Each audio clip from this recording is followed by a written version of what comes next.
Hello friends, in this video lesson, we shall discuss the concept called close-ended plans offered by mutual funds.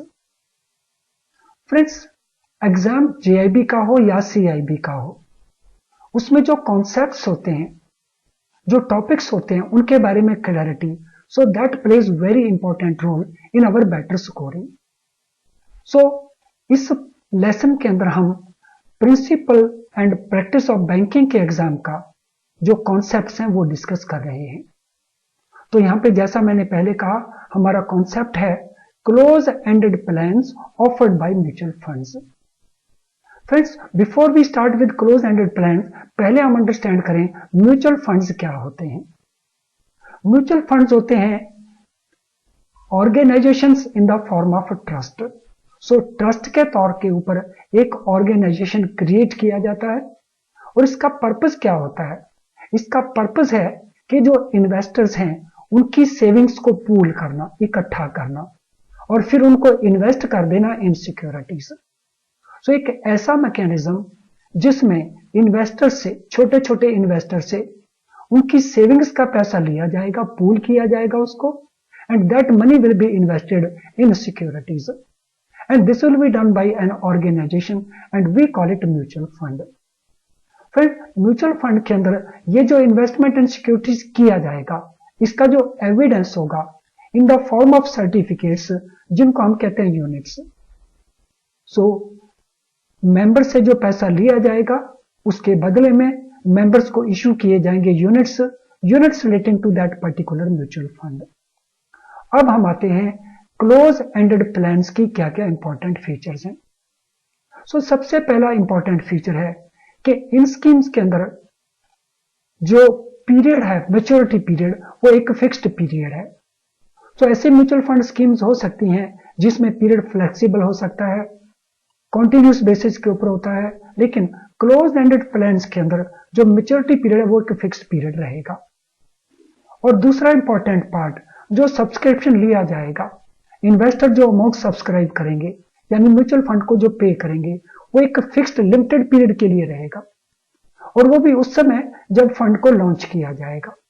So subscription will remain open for a very limited period when fund is launched, जब fund को शुरू किया जाएगा, जब fund को launch किया जाएगा। सो दो इंपॉर्टेंट फीचर हुए, पहला उनका फिक्स्ड मैच्योरिटी है एंड सेकेंड जो सब्सक्रिप्शन का पीरियड है वो कि लिमिटेड पीरियड है और वो भी अवेलेबल रहता है व्हेन फंड इज लॉन्च्ड। तीसरा इंपॉर्टेंट, इन्वेस्टर पैसा कब इन्वेस्ट कर सकेगा? Investor will be able to invest the money when scheme is open for subscription. और यहां ऑलरेडी हम नोट कर चुके हैं कि स्कीम बड़े लिमिटेड पीरियड के लिए ओपन रहेगी for the purpose of subscription. एक और इंपॉर्टेंट फीचर है, अगर यूनिट्स को लिस्ट करवा लिया जाए ऑन द स्टॉक एक्सचेंज तो कोई भी इन्वेस्टर एंट्री या एग्जिट किसी भी समय कर सकता है, लेकिन यह फैसिलिटी किन यूनिट्स के केस में होगी, किन फंड्स के केस में होगी?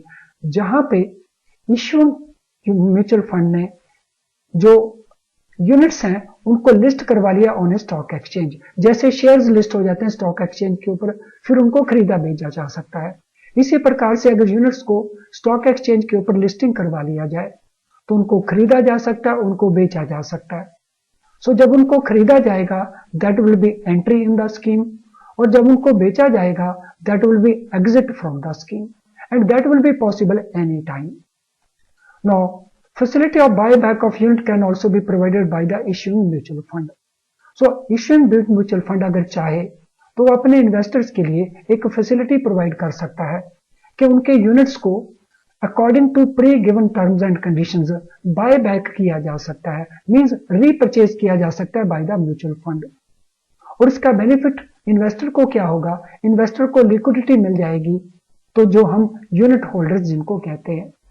So this mean liquidity provide करने के लिए म्यूचुअल फंड्स के पास दो डिफरेंट मेथड्स हैं, एक उनका लिस्टिंग करवा देना ऑन द स्टॉक एक्सचेंज या दूसरा एक बाय बैक का फैसिलिटी क्रिएट कर देना फ्रॉम द यूनिट होल्डर्स।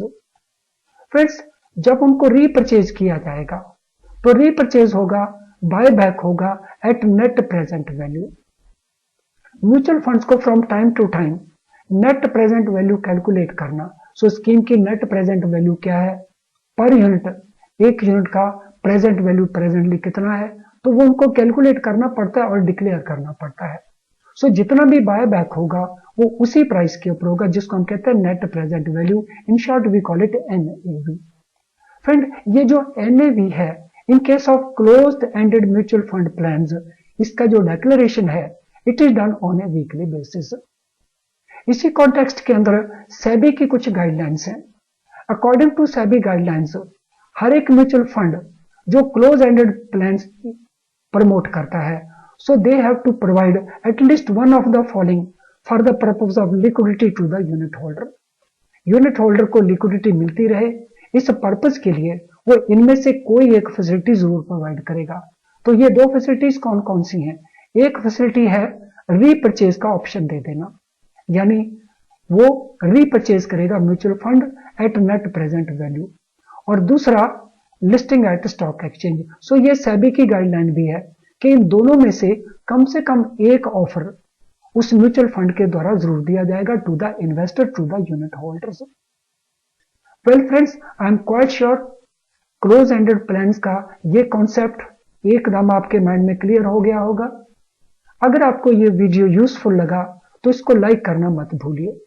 आपका लाइक करना हमें एनकरेज करता है कि हम इस प्रकार के और अच्छे वीडियो आपके लिए बना पाएं। एट द सेम टाइम, अगर अभी तक हमारे चैनल को आपने सब्सक्राइब नहीं किया तो हमारे चैनल को सब्सक्राइब जरूर करें। इसका बेनिफिट आपको होगा कि आप रेगुलर बेसिस के ऊपर नोटिफिकेशंस ले पाएंगे जब भी हम किसी वीडियो को पोस्ट करते हैं। Friends, at the same time I will thank you very much for sparing your time to watch this video. All the best friends.